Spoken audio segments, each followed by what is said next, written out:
Hello everyone, welcome back to PC's PCs. Today we are doing a PC build for around 50,000 Indian rupees, and for our viewers from the US or who use Newegg, it's around $620. I am also going to add a link to the Newegg wish list that I made that you can check out. Now without further ado, let's get started and discuss the parts. Before that, I would also like to ask you to like the video if you like the content and subscribe to the channel so that we can actually do the builds instead of just configuring the parts. So let's get started. For this budget, I have two platforms. So one is Intel and one is AMD.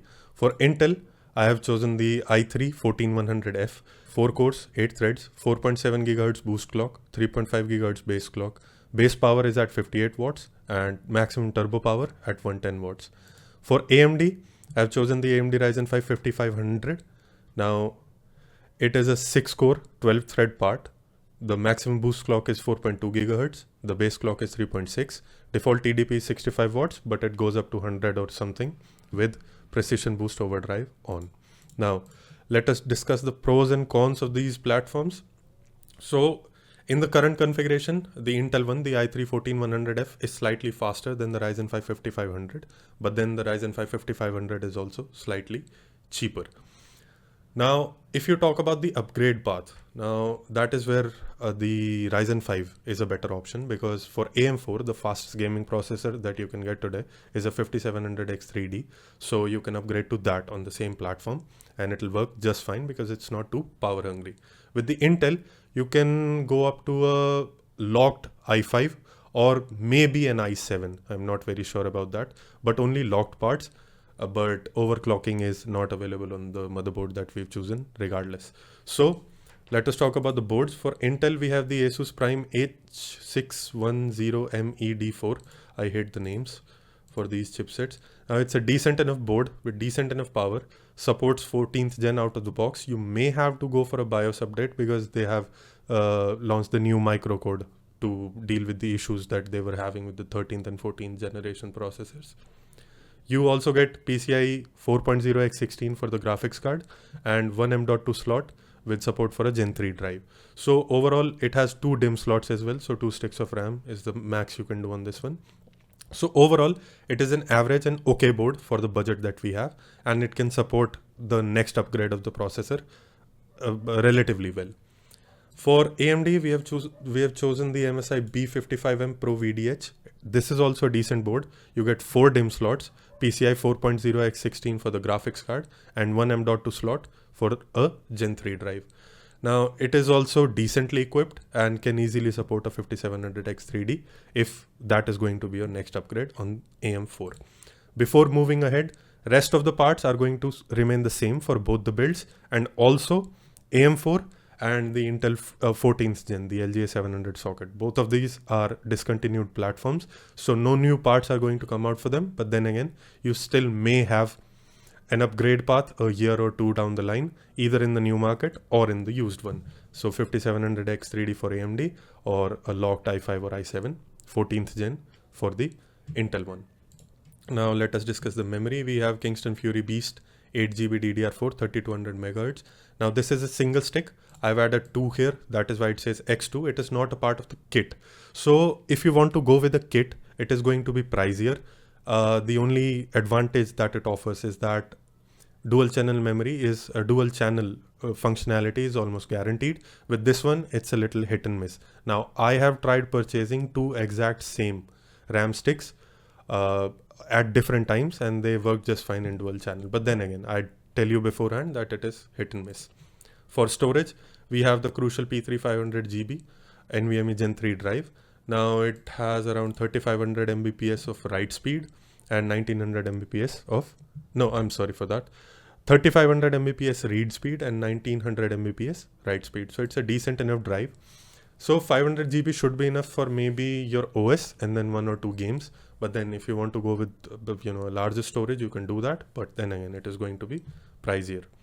We are going to discuss the graphics card last because there are some things to discuss about it. Before that, let's check out our PSU. So it's a Cooler Master MWE 550 watt V3 bronze. So for the current configurations for both Intel and AMD, this power supply is more than enough, and including the graphics card as well. And even for your future upgrades, the 5700X 3D is not too power hungry, and locked Intel parts are also fairly alright. So the power supply is going to fare okay. And from the 4060 that we've chosen as a graphics card, if you decide to move up to maybe a 5000 series generation, around 60 or 60 Ti cards, they should be well enough. They should also work just fine. So our PSU is okay. Lastly, we have the case, Antec NX501. It's a very basic case, ventilated front, one exhaust fan. It supports an ATX motherboard and does all right for the most part. Another thing I'd like to mention before we move on to the graphics card is that, so with both of these processors, you get box coolers. So for Intel, it's I think Laminar, and for AMD, it's Wraith Stealth.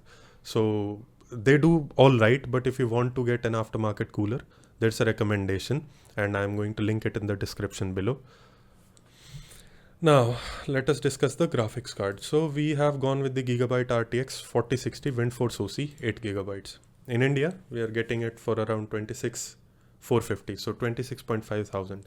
In this price bracket in India, this is the best graphics card available, and the competition AMD RX 7600, it's either pricier, and it also is inferior in terms of performance. 7600 XT is in a different tier altogether. It is much pricier. Arc series graphic cards, Arc B series graphics cards are not available in India at the moment.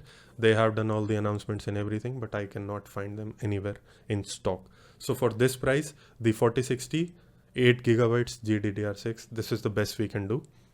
For our international viewers, I checked Newegg for B580 listings. It was much pricier than this one, so I won't recommend it.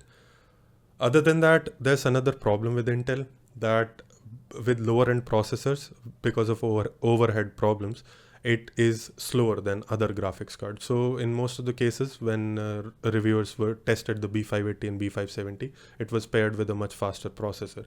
So with the lower end and mid-range ones that we have gone for, the performance is going to drop. So that is why I'd suggest going against Intel. And even the B570 is slower than the 4060 in most of the cases. It is faster in some cases, but then again, it is hard to find, and it is either pricier, or even if it saves you some money, maybe $20 or $30, it's not really worth the degradation in performance and the overhead issues that you might encounter. Now about the aftermarket cooler that I was talking about, it's the Deepcool AK400. Works very well. I've tested it on a Ryzen 950, 950X. I'm going to link the review in the description, so you can check it out if you want an aftermarket cooler. So that is it for our PC build around 50,000 Indian rupees and around 630, 640 US dollars. So if you like the content, please like the video and subscribe to the channel, and we'll see you in the next one.